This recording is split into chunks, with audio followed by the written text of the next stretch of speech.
Elhamdülillahi Rabbil alemin. Vessalatu vesselamu ala eşrefil enbiyai vel mursalin Muhammedin ve ala alihi ve ashabihi ecma'in. Amma ba'd. Assalamu alaikum ve rahmetullahi ve berekatuh. Hurmatlı mekendeşler, kadırlı Müslüman bir tuğandar, barınızlarga jaratkan Allah Ta'ala'nın tınçlığı, salamı, meyrimi, rayımı, jana berekesi olsun. Allah Ta'alam barımızga жақшы күндөрдү, жақшы түндөрдү, жақшы дос кошуналарды насип кылсын. Жаман күндөрдөн, жаман түндөрдөн, жаман достордон, жаман кошуналардан барыбызды Allah Ta'alam сактасын. Жараткан Allah Ta'alam барыбызга пайдалуу билим берсин. Өлгөнгө чейин пайдасы тие турган, өлгөндөн кийин ахиретте, кайра тирилгенде пайдасы тие турган Allah Ta'alam барыбызга пайдалуу билим берсин. Кабыл болгон амал берсин. Жақшы сөздөрдү, жақшы иштерди ихластуулук менен кыла турган, ихластуулук менен сүйлөй турган Allah Ta'alam кабыл кылган амал берсин. Аллахым барыбызга кең ырыскы берсин. Адалдан, берекелүү, эчкимге кор, эчкимге зар кылбаган ырыскысын берсин Allah Ta'alam. Жараткан Allah жана бардык оорулардан, дененин ооруларынан, рухтун ооруларынан, нәфстин ооруларынан барыбызга Allah Ta'alam толук шифа берсин. Албетте жараткан Allah пайдасыз билимден, коркпогон жүрөктөн, тойбогон нәпсиден, кабыл болбогон дуадан Аллахым барыбызды сактасын. Күтпөгөн жерден келе турган жакшылыктарды насип кылсын. Күтпөгөн жерден келе турган жамандыктардан Allah Ta'alam сактасын. Урматтуу мусулман бир туугандар, жараткан Allah Subhanahu wa Ta'ala'га чексиз шүгүрлөр. Мынакей кайрадан мечитте сабакты иншалла баштай турган болуп атабыз. Будан ары ар биринчи жана төртүнчү күнү буюрса иншалла мечиттерде сабак болуп турат. Келип билимибизди өркүндөтөйлү, келип Allah менен байланышыбызды бекемдейлі, келип ахиретибизди оңдогондун аракетин кылайлы, келип Allah Ta'alanын разычылыгын алайлы, келип тугандар өзүбүздүн келечек жашообузга туура багыттабайлы. Ошого Allah Subhanahu wa Ta'ala чексиз шүгүрлөр. Ким канча жашайт, бул Allah Ta'ala өзү чечет. Бирок кандай жашайт, буну сиздерге, биздерге ыктыярды берген.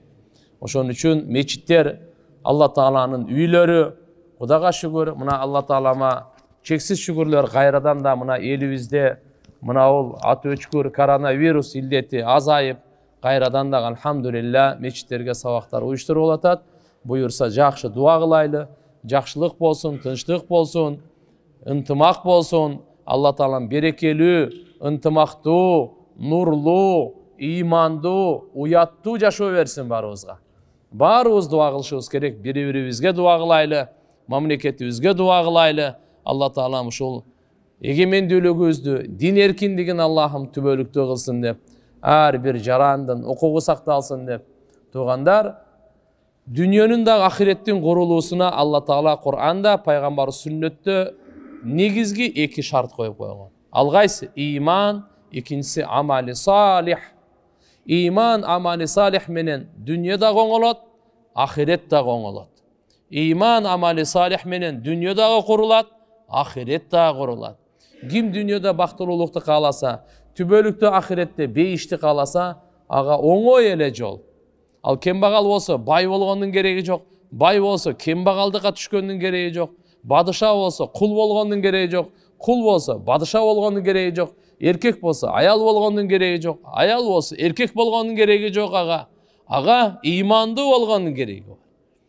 Жүрөгүндө ар бир мусулман эркекке, ар бир мусулман аялга ушунчалык ыйман үйрөнүү фарызы айын болуп эсептелинет. Allah Ta'ala'nын буйруктарын аткарта турган болсун. Allah Ta'ala'nын тыюуларынан токтото турган болсун. Ушунчалык ыйман үйрөнүү ар бир мусулман эркекке, ар бир мусулман аялга фарызы айын. Гыйбаттан токтото турган деңгээлде ыйман үйрөнүү, текеберликтен токтото турган деңгээлде ыйман үйрөнүү, жала жапкандан токтото турган деңгээлде ыйман үйрөнүү, фарыздарды аткара турган, важиптерди аткарта турган деңгээлде ыйман үйрөнүү ар бир мусулман эркекке, аялга фарызы айын туугандар. Кур'ани Каримде Анфал сүрөсүндө айтат Allah Subhanahu wa Ta'ala, чыныгы ыймандуулар ким өзү? Чыныгы момундар ким өзү? Allah'ın hakikatta çınığı, imandu, momun kim atalar? Bir olat biz bir-birimizde elhamdülillah imandu diye esepteyiz, elhamdülillah imanımız var. Bir olat Kur'an-ı Kerim'ge özü-özü salıştırıp görüböylü. Kur'an'ın standartına özü-özü salıp görüböylü. Allah Taala aytып atkandayбыз bu же кандай? Анткени пайгамбарыбыз тирүү Kur'an эле. Ayşeni өзүнөн сураганда Muhammed Aleyhisselam'dın münözü kандай ele degende Ayşe öz жооп берди сахабаларга. Ay, силер Kur'an'ı окуган жоксуңарбы? Манисим эмне? Kur'an'da эмне болсо пайгамбарыбыздан табат элең. Пайгамбарыбыздан жашоосунда эмнени көрсөң, Kur'an'da табат элең. Мынаке, Kur'an kıyamet күнгө чейин мужиза. Kur'an-ı Kerim тугандар kıyamet күнгө чейин пайгамбарыбыздан калган, Allah Taala özünün saktosuna algan, eç kандай burmalanbay turgan, özgörülbey turgan, bir tamgasa bir çekiti dağı burmalanbay turgan ıyık Allah Taala'nın kitebi, kıyamet күнгө чейин insanlarga joldomo, kıyamet günü şafaat kılıçu, andıktan Kur'an menen dostlaşoylu, Kur'an menen tanışaylı, Kur'an menen baylanışaylı, Kur'an menen sırdaşaylı, Kur'an'a özübüzdü, ошондойча айтканда жашообузду салып салыштырайлы. Биздин жашообуз канчалык Kur'an-ı Kerimге туура келет. Анткени кыямат күнү ансыз деле Алла Таалам салат. Пайгамбарыбыз саллаллаху алейхи ва салламдын стандартына салат. Ким канчалык туш келсе, ошого жараша даража табат. Ошого жараша Алла Тааланын разычылыгын, Алла Тааланын жакындыгын алат. Бейиштен ошого жараша мартабаларды, сыйлыктарга ээ болот. Кимдин Kur'an-ı Kerimге канчалык жакындыгы, сүйүүсү болсо, бул Алланын каламы. Allah Subhanahu wa Taala jamgır menen жерди көгөрткөндөй, Kur'an-ı Kerim menen өлүп калган жүрөктөрдү көгөртөт. Өлүп калган жүрөктөрдү жандандырат, нурлантырат, таасирлентирет. Эрте жазда карасаңыз, чөптүн бардыгы өлүп калган, эми жамгыр менен машаалла жандандырып аткандай, Allah Subhanahu wa Taala Kur'an-ı Kerim менен ушунчалык руханият бар, ушунчалык таасир, нур бар. Бекапар жүрөктөрдү, таш болуп калган жүрөктөрдү, катып калган жүрөктөрдү жумшарта турган, ошону жандандыра турган, нурландыра турган, жашылдандыра турган, оңдой турган Kur'an-ı Kerim болот тугандар. Ошон үчүн пайгамбарыбыз айткан, темирге суу тийгенде заңдагандай, адам баласынын жүрөгү дагы заңдайт, дат басат деген, анын тазалануусу кандай дегенде пайгамбарыбыз эки нерсени айткан. Бири Kur'an-ı Kerim'de oku, ikincisi ölümdü köp estүү. Uşu menen жүрөктөр tazalanat eken. Emneden tazalanat, emneden oygonat? Bekapar, Allah'ını unutup жашагандан, Allah'ın nematına şükür kılbay жашагандан, Allah Taala'ga toңmoyun bolup жашагандан, şeytandın dosu, nafsinin kulu olup, dünyanın kulu olup жашагандан oygoto turgan. Bul Kur'an-ı Kerim. Жүрөктү ойгото турган, жүрөктү жандандыра турган Kur'an-ı Kerim тугандар. Allah Subhanahu wa Taala чексиз шүгүрлөр Kur'andын окуяларында өтө чоң сабактары бар. Kur'andын окуяларында келечегибизге жолдомолору бар. Kur'andын бир дагы аяты маанисиз, пайдасыз, данышмандыксыз, шариятсыз эмес. Ар бир аятында маани бар, ар бир аятында сабак бар. Her bir ayetinde payda var. Her bir ayetinde şeriat var. Kur'an'da Allah Subhanahu wa Taala şunday ulu kılıp, kasiyetli kılıp, ıyık kılıp, Muhammed sallallahu aleyhi ve sellem'den en taza jürök Muhammed aleyhisselam'ın jürögü Allah Subhanahu wa Taala en ulu kitebin, akırkı kitebin oşol jürökö salgan. Oşol til arkulu anan bizge mınake gelip oturat. Andıktan Allah Taala ne deyt? İnnemel mu'minunellezine iza zukirallah وَجِلَتْ قُلُوبُهُمْ وَإِذَا تُلِيَتْ عَلَيْهِمْ آيَاتُهُ زَادَتْهُمْ إِيمَانًا وَعَلَى رَبِّهِمْ يَتَوَكَّلُونَ. Momunlar kim? Çınığı imandılar kim? Kaçan Allah'ın atı atalsa, Allah'ın жүрөгү korkot. Allah'ın жүрөгү jumşayt. Allah'ın atı atalganda жүрөгү titireyt. Mınaki momunlar kim? Allah Taala'nın atı. Allah bul alamdın kojoyunu. Бұл аламды жоқтан бар қылып жүргізүүчүсү, учуру келгенде жок кылып кайрадан бар кылуучусу. Бұл Алланын каалоосу менен алам жүрүп атат. Ошонун атын укканда, бұл аламдын жаратуучусу, көзөмөлдөөчүсүнүн атын укканда, имандуу кишинин жүрөгү титирейт экен. Жүрөгү жумшарат экен. Wa idha tuliyat alayhim ayatuhu zadatuhum imana. Kaçan alarga Allah Taala'nın Kur'an-ı Kerim'den ayatları okulganda, tilavat kılinganda, uğuzganda imanına iman koşuladı eken. İmanına iman koşuladı eken. İmanı göbeyöt eken. İman göbeyö meselesinde alimlerin ortasında talaş var. Elbette bizde mazhabda, Maturidi akidasında nafsul iman, imandın özü göbeyöt dağı, azayvayt dağı iman var, je yok. Elbette imandın nuru, taat, ibadat menen göbeyöt. İman bolsa, masiyat, günölördün menen imandın nuru azayat. Kanday bolbosun iman bekemdelүүsü, kaçan alarga Kur'an-ı Kerim'den ayat okulganda imanına iman koşulup imanı bekemdelet deyt mınake. Jana alar öz robilerine gana tavakkul kılat. Özün akçalarına, küçüne, ulut urusuna, mansap, baylık, biligine tayanbayt. Ve ala rabbihim yetevakkalun. Özün robusuna antkeni Allah Taala'nın kolunda bardık kudret. Bardık жақшылык Allah'ın kolunda, bardık nerselerden kazanaları Allah Taala'nın kolunda. Kimge tavakkul kılış gerek? Allah'a. Bizim yaşamımız kimnin kolunda? Allah'ın kolunda. İnne salati ve nusuki ve mahyaya ve mamati lillahi rabbil alamin. Elbette menin kurbançılıklarım, namazım, menin ölümüm, menin yaşamım, bütkül alamın Robisi Allah'a taandık. Allah için Allah'ını kıgana deyt bunu.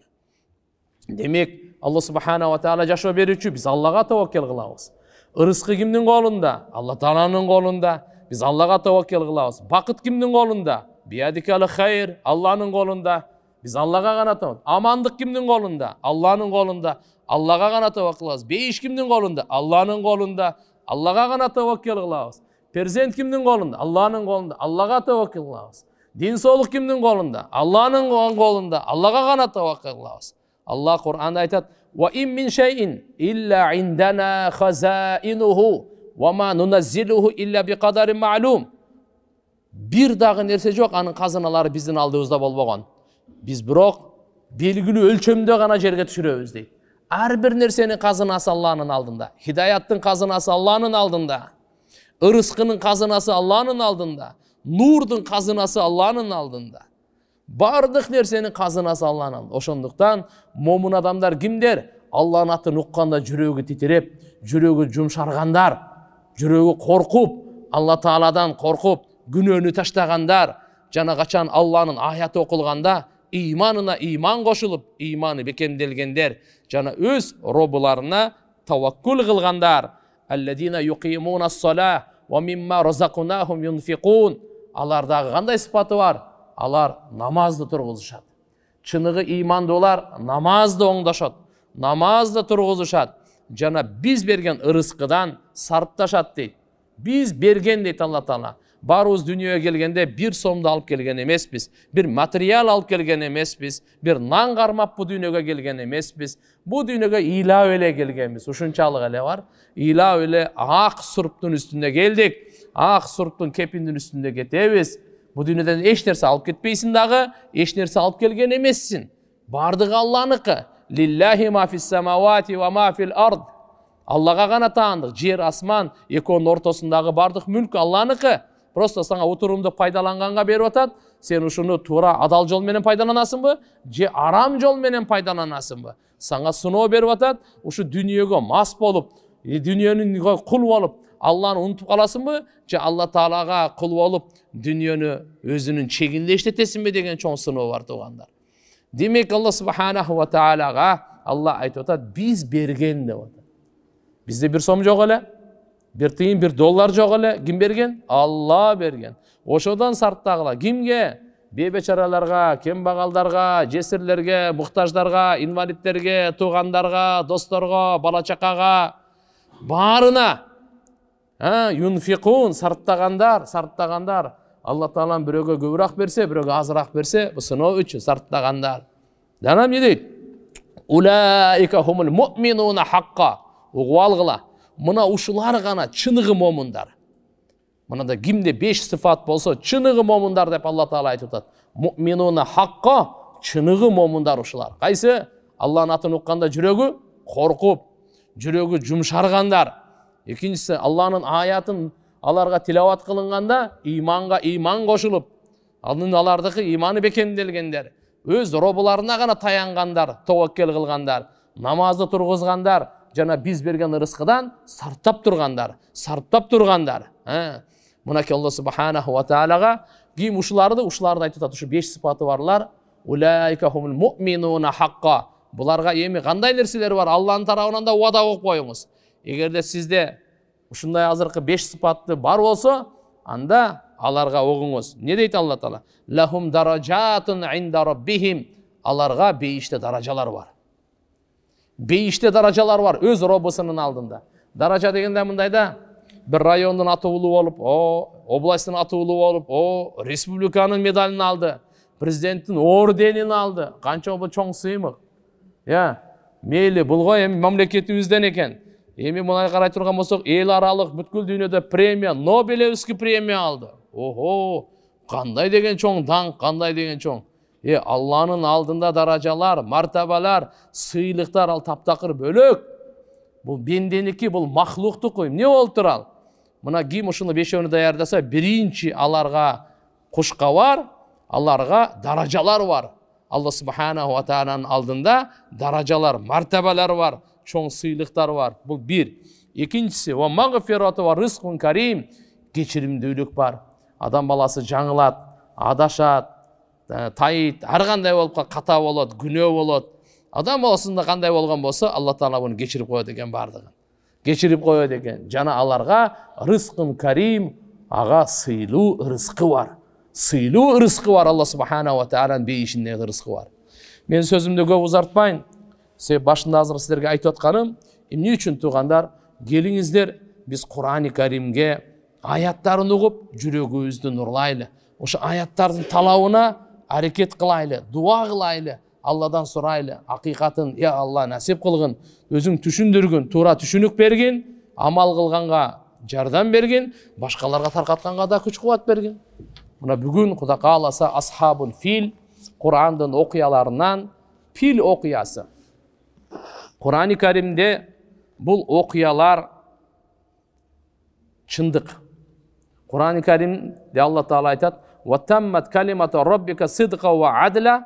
Senin Rabbinin sözlerinin barı toluk boldu. Sıdqa ve adla okuyaları çındık çağынан dağı, ökümdörü adilettүүлük çağынан dağı bardığı toluk. Allah Taala Kur'an'da kança öküm berse bardığı adilettүү, kança okuya aytsa bardığı çın. Şek gümön yok. Kıpınday dağı şek yok.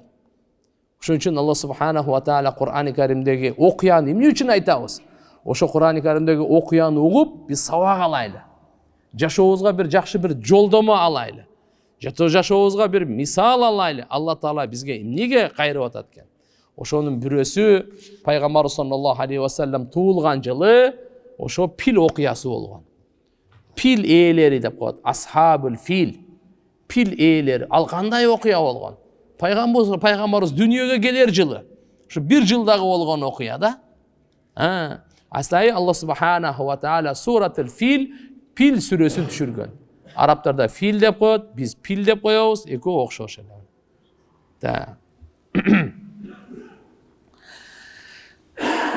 Bu okuya Peygamber sallallahu aleyhi ve sellem'den törölgön жылы olgan. Peygamber sallallahu aleyhi ve sellem Mekke'de töröldü.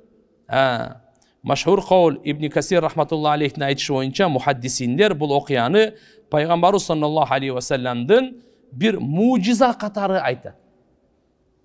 Bu muciza katarı aytırlar.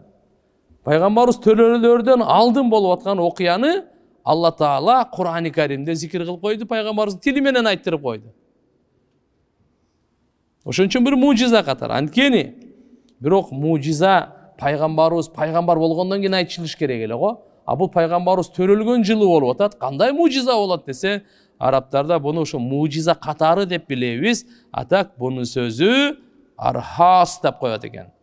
Ушундай Allah Taala Peygamberimizi dünyaya gelerden murda alamdın ozun açtırıp koygon. Миңдеген жыл отпарастардын от өчүп калган. Бутпарастардын буттары кулап түшкөн. Кандай деген Subhanallah кереметтерди Allah Subhanahu Peygamberimizin gelерден алдын alamga көрсөткөн. Ошон бирөөсү Pil eğeleri деген okuya tuğanlar.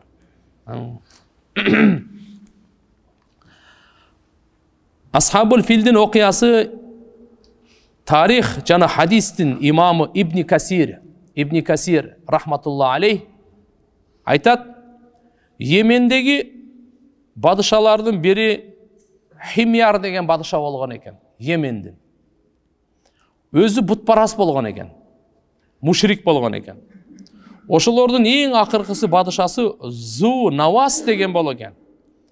Ошол учурда бул бутпарас болуп, христиандар пайгамбарыбыз келгенге чейинки болгон окуя, христиан дини акыйкат дини эле, чын дини эле, насараларды мушрикке, ширкке, бутпарастыкка мажбурлаган. Болбой койсо буларды чоң ушундай аң казып туруп, узун аң казып, отту толтуруп, ошого отко таштап азаптаган да.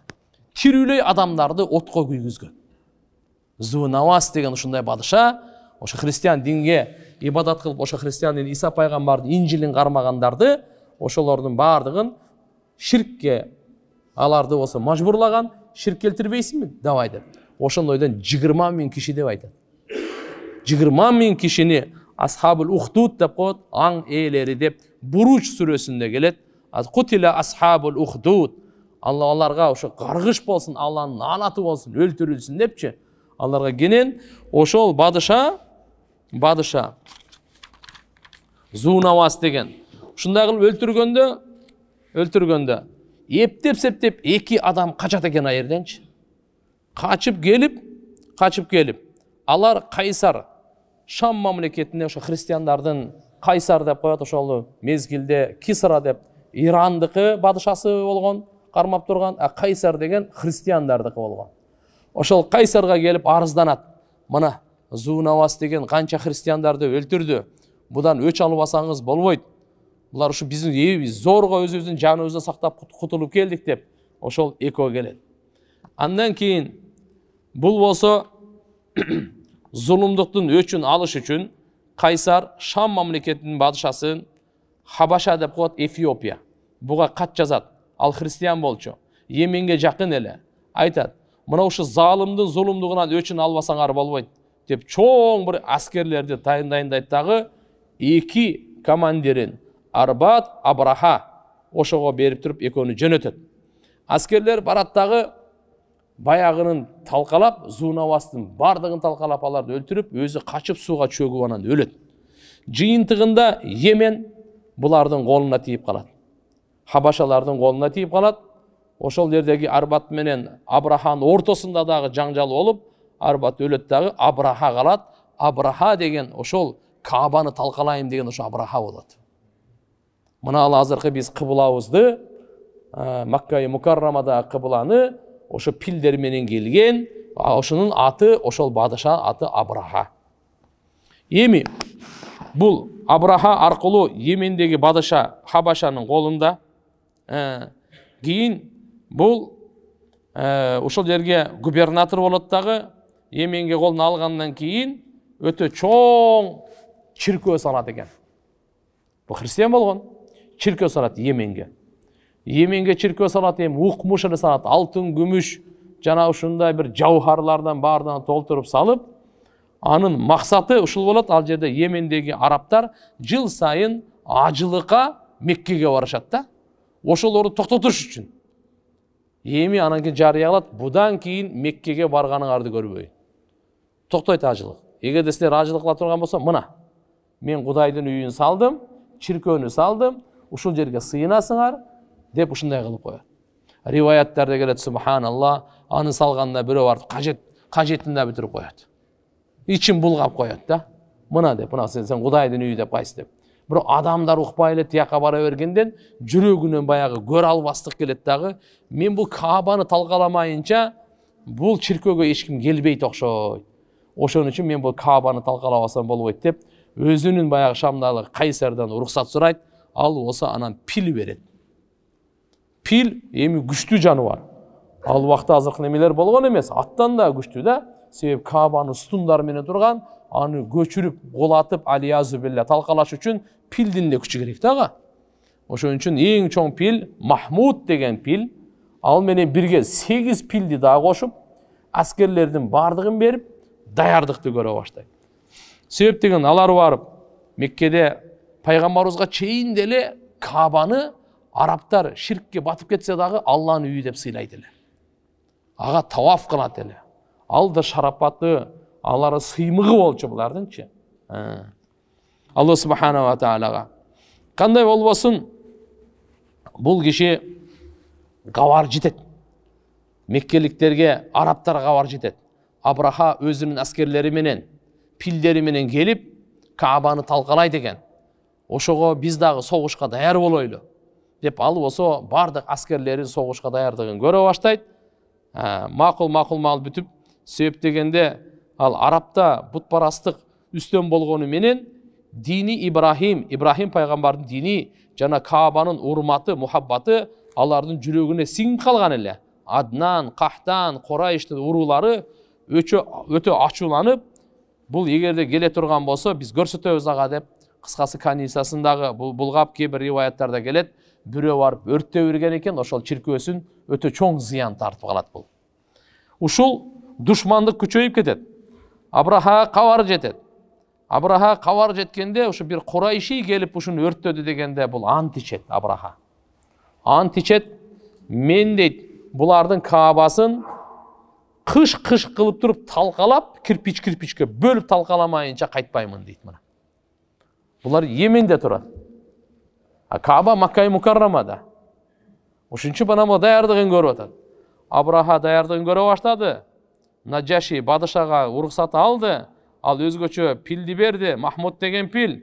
Жана ал менен биригип ошого минип алып, кээ бир риваяттарда келет, бул өтө чоң пил экен, андай пил жок экен дүйнөдө. Ал менен биргеликте 8 пилди кошуп берип атат. Бул бардыгы ошол чогуу даярдыктар көрүп атат. Максаты ошол талкалап келиш. Кабаны талкалап келиш максаты. Алиязу билла. Себеп Алла субханаху ва таала бул үйүн өзү сактайт. Өзү Алла субханаху ва таала сактап келген. Ар бир учурларда ушундай бир кээ инсан шекилиндеги шайтан айвандар ушу Алла тааланын үйүнө бузганга дагы ниет кылып, кадам таштагандар болгонда, ошолордун да эң күчтүүсү пайгамбарыбыз туулган жылы Абраханын окуясы болуп атат да. Арабтарга кабар жеткенден кийин арабтар дагы жөндөн-жөн талкалатпайбыз. Ничего себе, биз да турабыз деп. Анан булар болсо өздөрүнө жараша даярдыктарды көрө баштайт. Бир киши Зу Нафар деген киши экен, арабтардан ошол. Ал чыгып, бирок Абрахага менен каршы согушат. Согушканда баары жеңилип калат.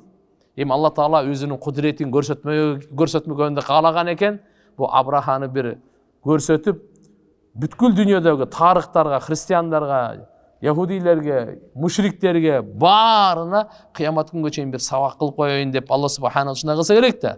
Жол көрсөтүү үчүн өздөрүнүн башчысы Абу Ригал деген болгон экен, ошону кошо жиберишет. Абраха ошого ыраазы болуп, Абу Ригалды өзүнө алат дагы Меккеге жакын бир жерде Магмас деген жерге жеткенде Курайш, Меккедеги Курайш, пайгамбарыбыз Курайш урусунан төөлөрү чөп жеп жүргөндө булар бардык төөлөрдү алып алышат.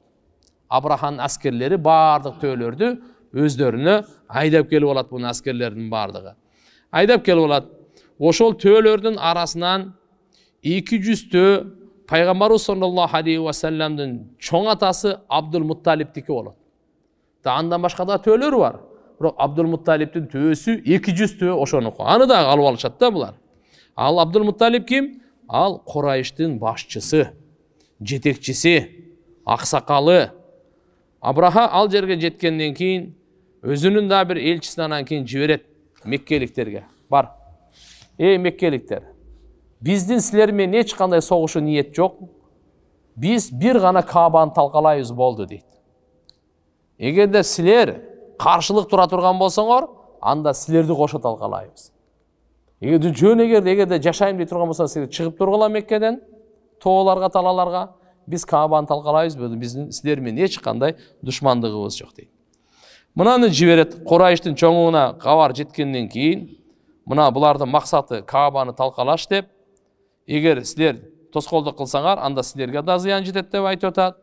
Ханата деген качан Макка Мукаррамага киргенде, ал Абдул Мутталипке көрсөтүп айтып берет, мына Курайштын эң чоңу ушул киши деп. Абдул Мутталип менен сүйлөшүп, Абраханын кабарын жеткирет.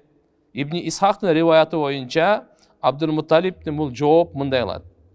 Биз дагы Абраха менен согушканга ниетибиз жок дейт.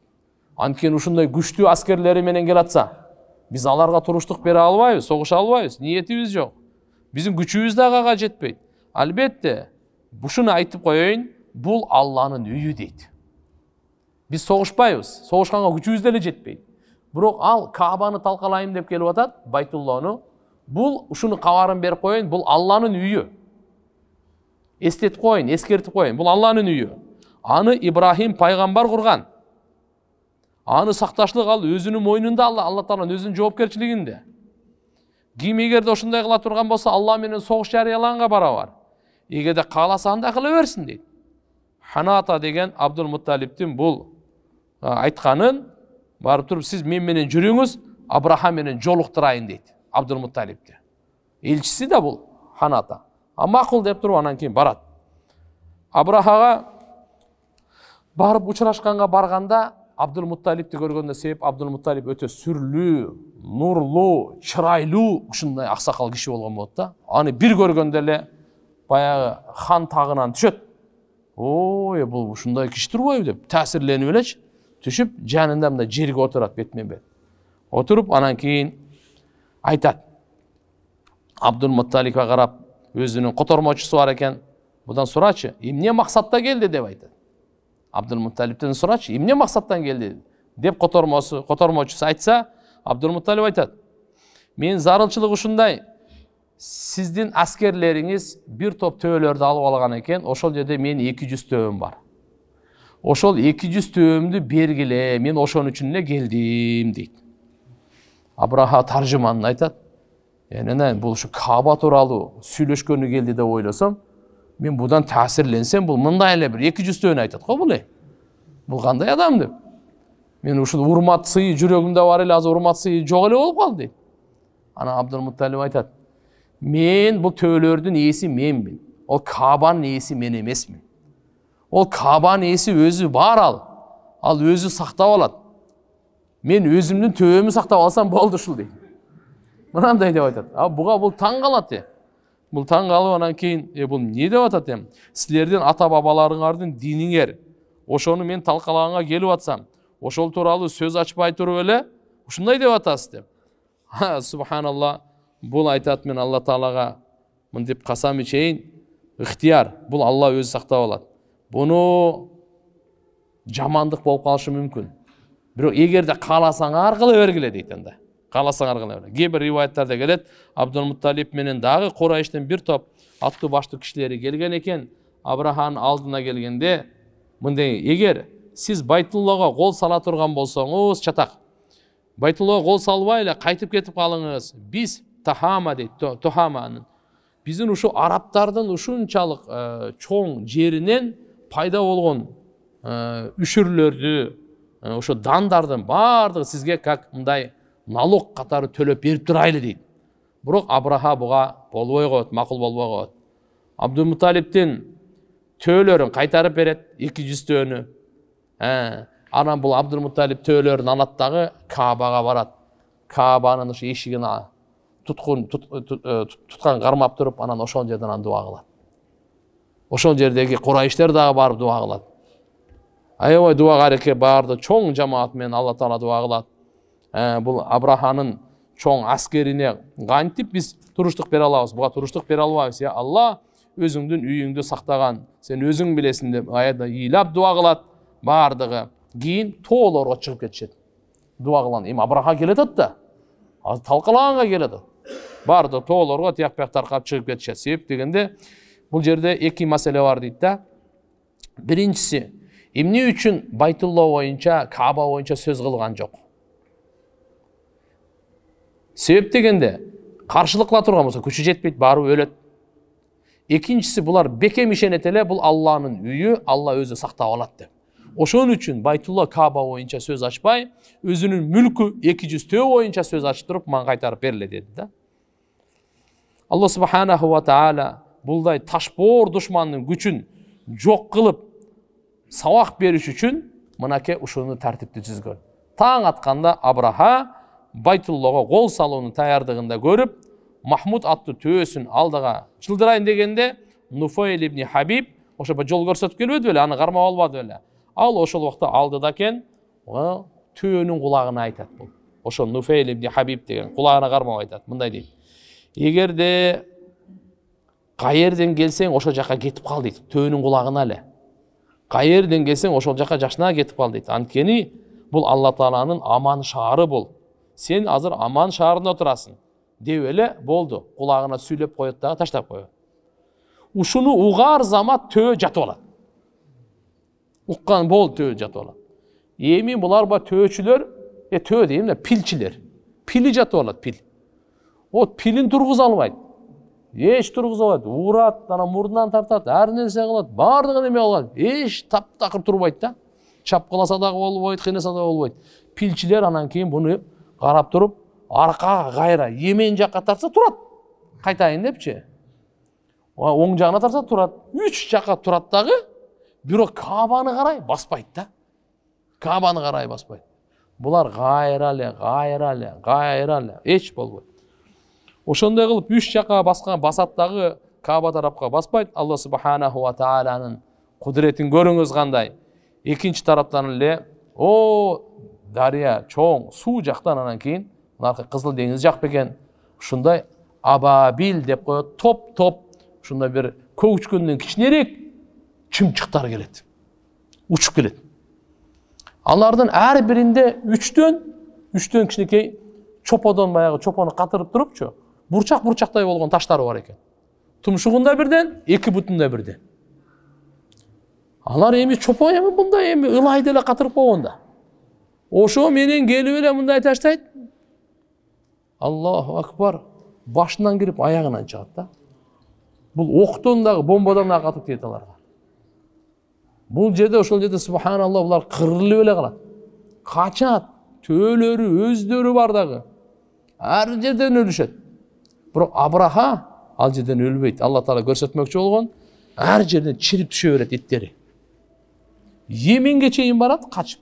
Ар жерин көрүп, эли көргөндөн кийин эмне болгонун көрдү да, Кабаны талкалайм деген кишини бардыгынан чирип сасып түшүп, анан бул өлөт анан бардыгын.